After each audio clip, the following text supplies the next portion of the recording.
રાજ્યમાં આવતીકાલથી ગરમીથી રાહત, માવઠાની આગાહી. માવઠું ભૂક્કા કાઢશે. જાણો કયા કયા જિલ્લામાં પડશે વરસાદ. રાજ્યમાં હવામાન વિભાગ દ્વારા આગાહી કરવામાં મુજબ આગામી 2 થી 3 દિવસ મહત્તમ તાપમાનમાં 2 થી 3 ડિગ્રીનો ઘટાડો થશે. તેના કારણે લોકોને ગરમીમાંથી રાહત મળશે. ઉત્તર પશ્ચિમના ઠંડા પવન અને ભેજમાં વધારો થશે. રાજકોટમાં સૌથી વધુ 38.3 ડિગ્રી તાપમાન નોંધાયું છે. અમદાવાદ, ડીસા અને ગાંધીનગરમાં 37.7 ડિગ્રી તાપમાન નોંધાયું છે.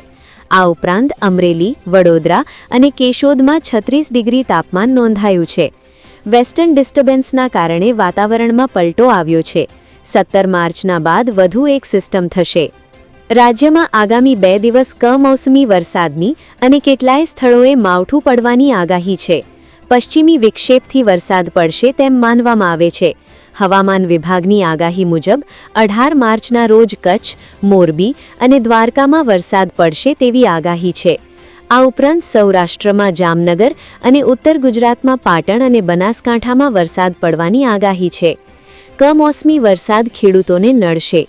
તેના પછી 19મી માર્ચના રોજ સૌરાષ્ટ્રમાં રાજકોટ અને ભાવનગરમાં કમોસમી વરસાદ પડવાની આગાહી હવામાન વિભાગે એટલે કે IMDએ કરી છે. જો કે આ ઉપરાંત અમરેલી, ગીર, સોમનાથ અને સુરતમાં પણ વરસાદ પડવાની આગાહી કરવામાં આવી છે. આ સિવાય મધ્ય ગુજરાતમાં ભરૂચ, વડોદરા, નર્મદા જિલ્લામાં વરસાદ પડશે અને દક્ષિણ ગુજરાતમાં તાપીમાં વરસાદ પડશે તેવી આગાહી પણ કરવામાં આવી છે. પંચમહાલના વાતાવરણમાં આવ્યો પલટો. પંચમહાલ જિલ્લાના વાતાવરણમાં પણ પલટો આવ્યો છે.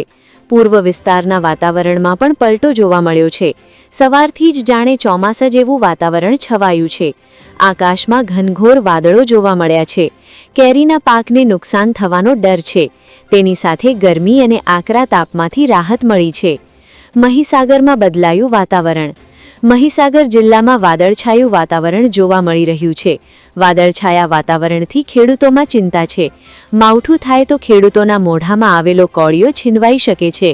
ઘઉં, બાજરી, મકાઈ, સોયાબીનના પાકોને નુકસાન જવાનો ડર છે. મગફળી, મગ, ચણા તેમજ ફળના પાકને નુકસાન જઈ શકે છે. ગીર સોમનાથમાં નવો જ પવન ફૂંકાયો. ગીર સોમનાથ જિલ્લાના વાતાવરણમાં પલટો આવ્યો છે. સુપ્રસિદ્ધ સોમનાથ મંદિર પર ઝાકળની ચાદર જોવા મળી છે. વહેલી સવારે ઝાકળથી મંદિરના અદ્ભુત દ્રશ્યો સામે આવ્યા છે. આજે ઝાકળ પડતા શિયાળા જેવો માહોલ જોવા મળ્યો છે. ઉલ્લેખનીય છે કે રાજ્યમાં છેલ્લા કેટલાય દિવસોથી ભારે ગરમી પડી રહી છે, પરંતુ તેનાથી પીડાતા લોકોને હવે થોડી રાહત મળી છે. પવનની દિશામાં ફેરફાર અને પશ્ચિમી વિક્ષેપની અસરથી તાપમાનમાં 2 થી 3 ડિગ્રીનો ઘટાડો થયો છે. જો કે મોટાભાગના શહેરોમાં હજુ પણ તાપમાન 38 ડિગ્રી સુધી પહોંચી રહ્યું છે. દરમિયાન હવામાન વિભાગે આગામી 2 દિવસ 18 અને 19 માર્ચ દરમિયાન રાજ્યના ઘણા વિસ્તારોમાં કમોસમી વરસાદની આગાહી કરી છે.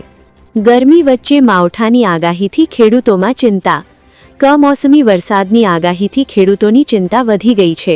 હાલમાં ખેતરોમાં રહેલા પાકને નુકસાન થવાની ભીતિ છે, જેમાં જીરું, ઘઉં, ચણા અને વરિયાળીનો સમાવેશ છે. ખાસ કરીને ગીર પંથકમાં કેસર કેરીની મોસમ ખેડૂતો અને કેરીના બગીચાને જોખમમાં મૂકી રહી છે.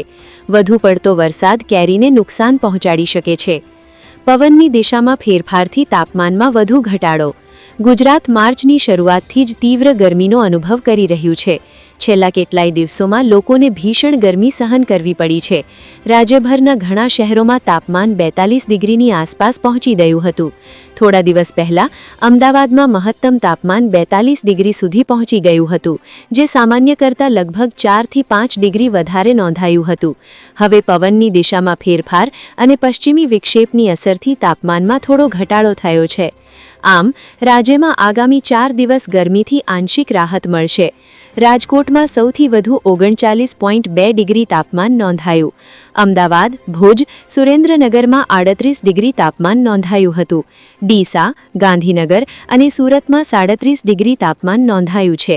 કેશોદ અને નલિયામાં 36 ડિગ્રી તાપમાન નોંધાયું છે. આમ આના કારણે ગરમીમાં રાહત મળી શકશે. તેની સાથે વાદળછાયું વાતાવરણ રહી શકે.